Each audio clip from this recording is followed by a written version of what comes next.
नमस्कार दोस्तों, मैं मनीष कुमार अखंड भारत की आवाज़ चैनल पर आप लोगों का स्वागत है। और अभी हम पानीपत के बाबरपुर अनाज मंडी से आप लोगों के सामने लाइव आए हैं और तस्वीरों में आप देख पा रहे हैं जो किसान नेता हैं अभिमन्यु कुहाड़ जी हैं, उनकी सारी टीम है, जो रीमा बहन है हिसार से और भी अन्य साथी हैं, पानीपत के साथी हैं और आसपास के क्षेत्र से साथी हैं। और आज यहाँ पर पंचायत कह सकते हैं, इसको एक सम्मेलन कह सकते हैं, किसान सम्मेलन। जब किसान आंदोलन वापस हो गया था और उसके बाद अब पानीपत में ये पहली किसान सम्मेलन का आयोजन किया गया। क्यों किया गया, क्या मुद्दे थे, उन बातों को लेकर अभी हम अभिमन्यु जी से भी पूछेंगे और यहाँ पर जो इनके साथी हैं इनसे भी बातचीत करेंगे। अभिमन्यु भाई साहब, सबसे पहले तो पानीपत में आने पर आपका बहुत बहुत स्वागत है।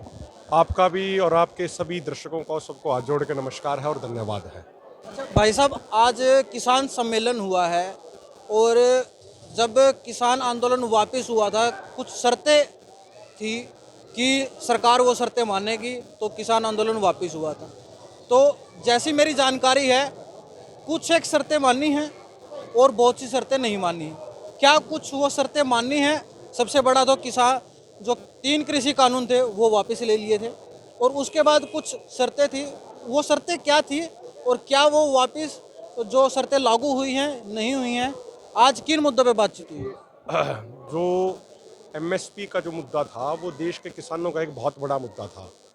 और जब माननीय प्रधानमंत्री जी मुख्यमंत्री होते थे गुजरात के, तो खुद इन्होंने एक रिपोर्ट भेजी थी तत्कालीन प्रधानमंत्री डॉक्टर मनमोहन सिंह जी को, जब ये कंज्यूमर अफेयर कमेटी के चेयरमैन होते थे, कि किसानों के लिए एमएसपी की गारंटी का कानून बनाया जाए। अब इनको 8 साल हो गए हैं तो इन्होंने अब तक वो कानून नहीं बनाया और कह रहे हैं हम एमएसपी पे कमेटी बनाएंगे। जो कमेटी बनाई उस कमेटी में भी वो तथाकथित किसान नेता शामिल किए जो आंदोलन के दौरान जो सरकार की गोद में बैठे हुए थे। कोई भी आदमी उनमें से जो 5 तथाकथित किसान नेता के तौर पे कमेटी में लिए गए हैं, उनका आंदोलन से दूर दूर तक कोई वास्ता नहीं है। वो किसान समाज के विरोधी हैं, वो किसी न किसी तरीके से भारतीय जनता पार्टी से जुड़े हुए हैं। अब बात कर लीजिए जो कमेटी में सरकार ने लिया जिनको सैयद पाशा पटेल को, वो बीजेपी के एमएलसी रहे हैं महाराष्ट्र से। कृष्णवीर चौधरी हैं, वो 2014 में भारतीय जनता पार्टी को ज्वाइन कर चुके हैं जब राजनाथ सिंह उनके अध्यक्ष होते थे। तो तमाम एक तरीके से किसानों को मूर्ख बनाने की कोशिश सरकार द्वारा की जा रही है। जो सरकार ने ये वादा किया था कि हम आंदोलन के दौरान जो भी केसेस हुए हैं उनको सबको वापस लेंगे, लेकिन अब तक वो केसेस वापस नहीं लिए गए हैं। कुछ केस वापस हुए हैं लेकिन बहुत सारे केसेस अभी बचे हुए हैं। तो ये तो तमाम मांगे हैं, ये बड़े गंभीर मुद्दे हैं। लेकिन देखिए, इसके अलावा भी जिन 3 कानूनों के खिलाफ आंदोलन लड़ा गया, उन 3 कानूनों का एजेंडा भी सरकार का यही था कि भाई इन कानूनों के माध्यम से किसानों की ज़मीन छीननी थी सरकार को। अब सरकार वो कानून तो वापस हो गए, अब सरकार नए नए तरीके से वो ज़मीन छीनने की कोशिश कर रही है। जैसे भूमि अधिग्रहण अध्यादेश ले आए, मुश्तरका मालकानदेश मामलात पे वो अपना उन्होंने एक सुप्रीम कोर्ट का फैसला आ गया। तो सरकार की नज़र है वो किसानों की ज़मीन पे है। आज यहाँ पे एक तरीके से किसानों को अपनी ज़मीन के मुद्दों पर अपनी ज़मीन बचाने के लिए जागरूक करने के लिए यहाँ पानीपत की पूरी टीम ने एक सम्मेलन किया था। और पूरी पानीपत कमेटी का हम बहुत बहुत धन्यवाद करना चाहते हैं कि जो तमाम किसान साथी अलग अलग गाँवों से यहाँ पे आए और अलग अलग ज़िलों से हमारे साथी थे वो भी यहाँ पे आए आज, और सब ने अपनी अपनी बात रखी और आगे आंदोलन की रणनीति बनाई और ये तय किया कि अगले 4-5 महीने में कम से कम 500 नए गाँवों में यूनियन की कमेटी बनाने का कार्य किया जाएगा। अच्छा अभिमन्यु भाई, एक चीज़ मुझे पूछनी है।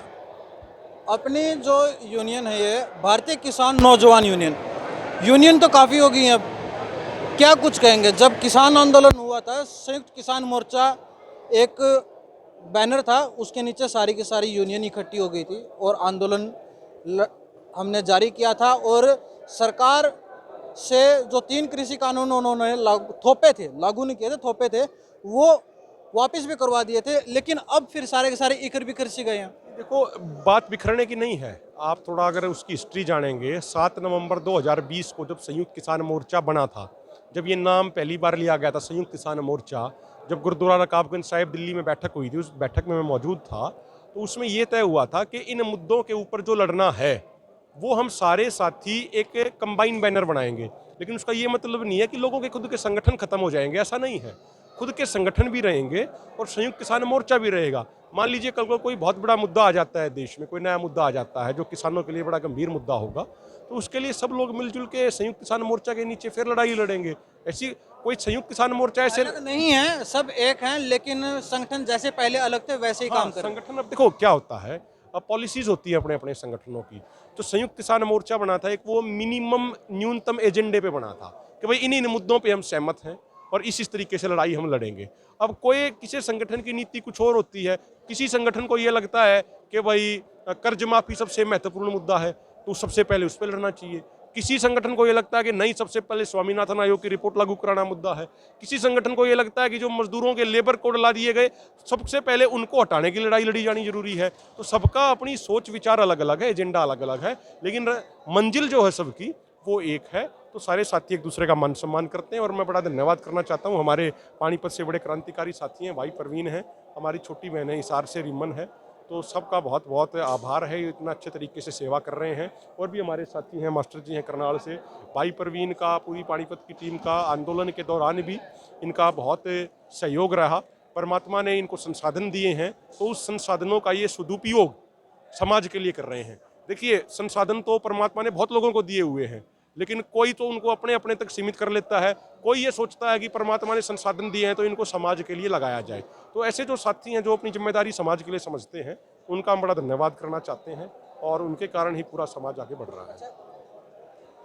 अभी हमारे साथ बहन बहन रिमन हमारे साथ है, तो उनसे हम बातचीत करेंगे, क्योंकि ना आज के समाज में अभी तो फिर भी थोड़ा थोड़ा ठीक हो चुका है, लेकिन थोड़े से पीछे वाले समय में जाएं, लड़कियों को आगे भेजते ही नहीं थे, घर से बाहर निकालते नहीं थे, पढ़ाई के लिए निकालते नहीं थे। लेकिन बहन जो हमारी रिमन है, वो हमें किसान आंदोलन में एक्टिव नजर आई और आज पानीपत भी आई हैं।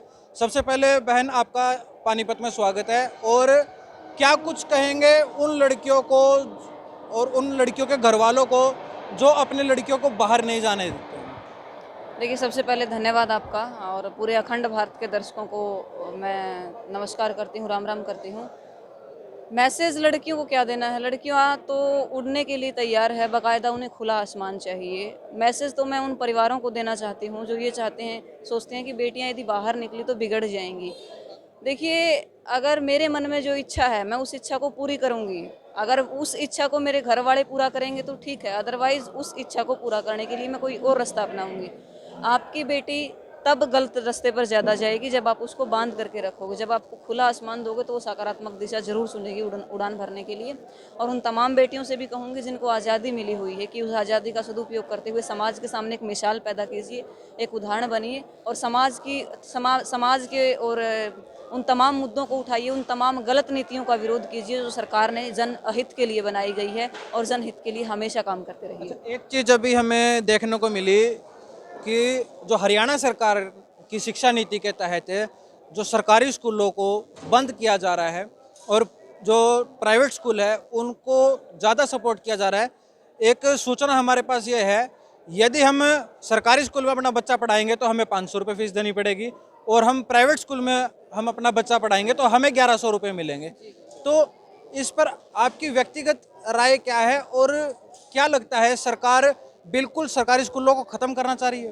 देखिए, मैंने तो ये बात मंच के माध्यम से भी कही थी और आपके चैनल के माध्यम से भी कह रही हूँ कि मॉडल संस्कृति सरकार स्कूल लेकर के आई, उसके अंदर बच्चों से फीस ली गई। साथ साथ में क्या कर दिया गया कि जो प्राइवेट स्कूल में बच्चों को पढ़ाएगा उनको बाकायदा पैसे मिलेंगे और उसके नॉर्म्स किस तरीके से तैयार किए गए ताकि जो सरकारी स्कूल है उनकी जो जड़ें हैं वो खोखली की जाए, उनकी नींव को एक तरीके से ख़त्म कर दिया जाए और नॉर्म्स के आधार पर फिर ये बोल दिया जाए कि ये स्कूल जो है वो नॉर्म पूरे नहीं कर रहा, नियम पूरे नहीं कर रहा, तो इसको किसी न किसी लीज पर दे दिया जाए, ठेके पर दे दिया जाए। एक चीज़ लीज पर कंपनी के हाथों जाने के बाद आप समझ सकते हैं किस तरीके से उसको दोबारा छुड़ाना कितना मुश्किल होता है, क्योंकि 16वीं सदी में जब हमारा देश एक कंपनी के हाथ में गया था, 20वीं सदी के आते आते हमने उसको छुड़ाया, बीच में 4 सदियाँ बीत गई। तो आप समझ सकते हैं कि सरकार की जो निर्णय है वो एक तरीके से कंपनी राज दोबारा से लेकर के आना चाह रही है और तमाम उन सुख सुविधाओं को ख़त्म कर देना चाहती है जिन सुख सुविधाओं से ज्ञान लेकर के जो आदमी है एक तरीके से नीतियों को समझ सके और समझ करके उनके खिलाफ आवाज़ उठा सके। अच्छा, एक आपसे और क्वेश्चन मैं लेना चाहूँगा। 15 अगस्त अभी गया है, 75वां अमृत महोत्सव मनाया गया, हर घर तिरंगा एक मुहिम चलाई गई और उसके तहत जो जितने भी राशन डिपो धारक थे सभी को झंडे वितरित किए गए और जो भी राशन लेने के लिए आएगा उसको झंडा देना है। एक आम, क्योंकि ये एक अमूल्य धरोहर है, इसकी कोई हम वैल्यू नहीं सेट कर सकते, लेकिन सरकार ने इसकी फिर भी वैल्यू सेट करनी चाहिए। और हमारे पास तो यहाँ तक भी शिकायतें आई हुई थी जो आम जनता थी कि हमें तो ज़बरदस्ती दिया जा रहा है, हम लेना नहीं चाह रहे हैं, हम बाहर से लेंगे या कहीं और से लेंगे, या लेने भाई वो 20 रुपये 25 रुपये नहीं लगाना चाह रहे हैं या वो लगाने सक्षम नहीं है। तो ये विधानसभा तक भी मुद्दा गया, क्या कुछ कहेंगे? देखिए, तमाम जो सरकारी अधिकारी है बाकायदा 12-12 रुपये 25-25 रुपये तिरंगे झंडे के नाम पर, राष्ट्र ध्वज के नाम पर उनकी जो सैलरी है उसे कट गई, जिस आधार पर उनकी सैलरी थी। उसके बाद हमारी राष्ट्रीय धरोहर को एक कोटे पर लेकर के आना और उसके बाद उसको राशन की तरह लोगों को बांट देना, इससे बुरा वक्त हिंदुस्तान के लिए कुछ भी नहीं हुआ और इससे बुरी सरकार और इससे बुरा मुखिया देश के लिए कोई नहीं हुआ। हमारा जो राष्ट्रीय ध्वज है अगले दिन हमने देखा उसको खाद पर वो गिरा हुआ है, खेतों में गिरा हुआ है, सड़कों पर गिरा हुआ, साधन उसके ऊपर से यूं ही लटक रहे हैं। क्या हमारा राष्ट्रीय ध्वज, जिस ध्वज के लिए लगभग 13-13, 14-14 लोगों ने एकदम से अपनी जान दी थी और तब जाकर के उसको लाल किले पर लहराने का काम किया था, उस ध्वज को यूं गाड़ियों के नीचे कुचल देना, पाँव के नीचे कुचल देना पहली बार इतिहास के अंदर देखा है। और भारत में नहीं, विदेशों में भी ये चर्चा हुई है कि भारत के राष्ट्रीय ध्वज का जो अपमान है वो उस देश के मुखिया या उस देश के लोगों के पाँव के नीचे आने के बाद हुआ है। आज के कार्यक्रम के बारे में क्या? कार्यक्रम यही बहुत अच्छी शुरुआत है, जिस जगह पर बड़े बड़े लोगों का एक तरीके से सम्मेलन हुआ करते थे और आम वर्ग या किसान वर्ग में कहूँ जाग चुका है और वो ये सोच चुका है कि सम्मेलन के जरिए रणनीतियां बनाई जा सकती हैं और रणनीतियों के जरिए सरकार की गलत नीतियों को कुचला जा सकता है। आज का सम्मेलन सफल रहा। पूरी पानीपत की कमेटी को बहुत सारी शुभकामनाएं देते हुए उम्मीद करेंगे कि ऐसे ऐसे सम्मेलन प्रदेश के जो प्रत्येक जिले के अंदर होते रहेंगे और एक नई अलख जगाते रहेंगे। तो अभी हम भाई प्रवीण से भी बातचीत करेंगे। भाई, सबसे पहले तो आपका अनाज की बाबरपुर मंडी में आने पर सबसे पहले तो आपका स्वागत है। और जिस एज में मौज मस्ती किया करते हैं, जो युवा की एज होती है, और आप उस एज में, क्योंकि मैं किसान आंदोलन में भी कवर कर रहा था, मैंने आपको वहाँ पे भी देखा, यहाँ पे भी देखा और आज आपसे बात भी कर रहे हैं, तो क्या कुछ कहेंगे आज के कार्यक्रम को लेकर और उन युवाओं को क्या कुछ संदेश देंगे जो अपने आप में ही व्यस्त रहते हैं? मैं आज हमारा जो भारतीय किसान नौजवान यूनियन का पानीपत में प्रदेश सम्मेलन था, इसका मुख्य एजेंडा तो यही था कि हमें अपने संगठन को एकजुट रखना चाहिए और जो सरकार ये झूठे वादे करती है कि आपकी मांगें मान ली जाएंगी, क्योंकि आपको पता है जो वो 3 काले कानून आए थे उसके बाद एक बहुत बड़ा आंदोलन हुआ था किसानों का हमारे देश में, जिसको सरकार ने कहा था कि हम वो मांगे ख़त्म कर देते हैं और हम किसानों की जो भी 3 काले कानून की मांगे वो पूरी कर लेते हैं, उनको हम रद्द कर देते हैं। वो कह के उन्होंने हमारा जो भी आंदोलन इतना अच्छा चल रहा था उसको हटा दिया। बीच में भी उन्होंने बहुत सी चीज़ें उसके बीच में ऐड की, कभी खालिस्तानी ऐड कर दिया, कभी उसमें कहा कि यहाँ दंगे करते हैं, बहुत सी चीज़ें ऐड की, लेकिन उसके बावजूद भी बहुत अड़चने पैदा की, बहुत सारी अड़चने पैदा की, उसके बावजूद भी बहुत अच्छा चल रहा था हमारा। उसके बाद उन्होंने कहा कि आपके वो हम 3 काले कानून रद्द कर देते हैं, आपकी मांगे मान लेते हैं। उसके बावजूद हम सारे अपने किसान वापस आ गए, आराम से बैठ गए। जैसे ही उन्होंने देखा कि आंदोलन खत्म हो चुका है, उसके बाद उन्होंने फिर से उन चीज़ों को मना कर दिया। उन्होंने कुछ संशोधन करके छोड़ दिए, उनको ख़त्म नहीं किया, लेकिन हमारी मांग उनको बिल्कुल ख़त्म कराने की थी। उसके बाद अब हमारे नौजवान, हमारे युवा जो कहीं ना कहीं पिछली बार आंदोलन में एक्टिव नहीं हुए या उन्होंने अपनी मौज मस्ती में टाइम दिया, तो हम जैसे युवा उनसे यही अपील करते हैं कि आप भी साथ में आए। हमारे बड़े बुजुर्ग हमें दिशा निर्देश देंगे, लेकिन उसके बावजूद कंधे से कंधा मिला के खड़ा होने का काम हमारा है। अच्छा, एक चीज़ और जो मेरी जानकारी में है, आप नौलथा गांव से हैं और नौलथा गांव में अडानी के गोदाम भी लगे हुए हैं और ये तब बातें ज़्यादा उजागर होने लगी जब किसान आंदोलन नज़दीक आ गया था, जब किसान आंदोलन शुरू होने वाला था। देखिए इस पर मैं आपसे व्यक्तिगत राय भी लूँगा और एक आप नौलथा गांव के ग्रामवासी भी हैं, उस नाते भी आपसे राय लूँगा। और ये चीज़ें और भी आ रही थी हमारे सामने कि उस टाइम पर जब ये ज़मीनें, क्योंकि बेची तो गांव वालों ने ही है, और कुछ कह के बेची, खरीद ली उन्होंने और फिर बना और कुछ प्रोजेक्ट वहाँ पे? देखो, जब स्टार्टिंग में ये हुआ कि ज़मीनें ले रहे हैं तो उन्होंने कोई ऐसा एजेंडा नहीं बताया था कि यहाँ पे गोदाम बनाए जाएंगे, उन पे अपना अनाज स्टॉक किया जाएगा। उन्होंने कहा था कि कोई फैक्ट्री लगेगी, कोई बहुत बड़ा प्रोजेक्ट आएगा जिससे आपके आसपास के गांव के युवाओं को नौकरियां मिलेंगी। तो वो बेरोजगारी को ख़त्म करने के लिए मुहिम के हिसाब से लोगों ने कहा था कि भाई यहाँ अच्छा है बने और हमारे जो बेरोजगार हैं उनको रोजगार मिल जाए। लेकिन बाद में जैसे जैसे पता लगा, सरकार की स्कीमें बाहर आने लगी कि यहाँ पे गोदाम बनाए जाएंगे, फिर मंडियों को ख़त्म करके सीधा अनाज यहाँ पे स्टॉक किया जाएगा, और उसके बावजूद जो अडानी चाहेगा वो अपने रेट में आगे ये सेल करेगा।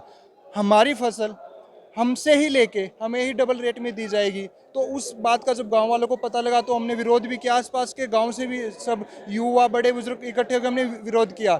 लेकिन सरकार की वही कई नीतियाँ हैं, वो प्रशासन के डर से हमें डरा देती हैं। अगर हम अनशन पे बैठते हैं या कोई हड़ताल करते हैं तो 2 मिनट में वो पुलिस भेज देती है, वो इधर उधर बच्चों को भगा देते हैं या उन पे केस लगाने की बात बोल के उनको डरा देते हैं। हमें तब ये बात नहीं पता थी, अगर हमें पहले ये बात पता होती तो हम ये बिल्कुल नहीं होने देते। अच्छा, रोजगार मिला गांव के बच्चों को? नहीं जी, कोई रोजगार नहीं मिला। उनके ही पहले से अपनी पूरी प्लानिंग के साथ है कि उसमें किसको नौकरी मिलेगी, किसको रखना है। हमारे तो पहले से सब कुछ सेट? पहले से प्लानिंग थी, लेकिन सिर्फ और सिर्फ उन किसान परिवारों को, उन गांव वालों को, आसपास के लोगों को ये बिल्कुल नहीं पता था कि यहाँ पे ये सरकार क्या करने वाली है। सिर्फ ये कहा था कि बहुत बड़ी फैक्ट्री आएगी जिससे बेरोजगार है उनको रोजगार मिल जाएगा। जो हमारे आसपास के युवा हैं जो इधर उधर जाते हैं उनको अपने ही आसपास, कोई भी हमारे युवा देखते हैं चंडीगढ़ बैठते हैं जाके, वहाँ नौकरियाँ करते हैं, गुड़गांव जाते हैं, दिल्ली जाते हैं। तो हमें लगा था कि हमारे यहाँ पास में ही एक अच्छी फैक्ट्री आएगी, हमारे युवा को रोजगार मिलेगा। हमारा यही था कि हमारे आसपास सब अच्छा हो जाएगा। लेकिन हमें ये नहीं पता था कि सरकार की इतनी गंदी नीतियाँ हैं और इतना कुछ वो किसानों के साथ व्यवहार करेगी, इतना गंदा। एक चीज़ और ज़्यादा शेयर कीजिएगा, और फिर भी कुछ बातें रह गई हों तो अभिमन्यु कुहाड़ जी से भी हम समय ले लेंगे, जो रीमन बहन थी हम उनसे भी समय ले लेंगे, और जो प्रवीण भाई है इनसे भी समय ले लेंगे। ये तो ज़्यादा दूर से भी हैं भी नहीं, नौरथा गांव से है, और इनसे समय लेके इनसे बातचीत फिर दोबारा से करेंगे और आप लोगों के जो भी क्वेश्चन होंगे उनके जवाब लेकर आप लोगों तक जरूर पहुंचाएंगे। और पल पल की अपडेट्स के लिए जुड़े रहें मनीष कुमार पानीपत से।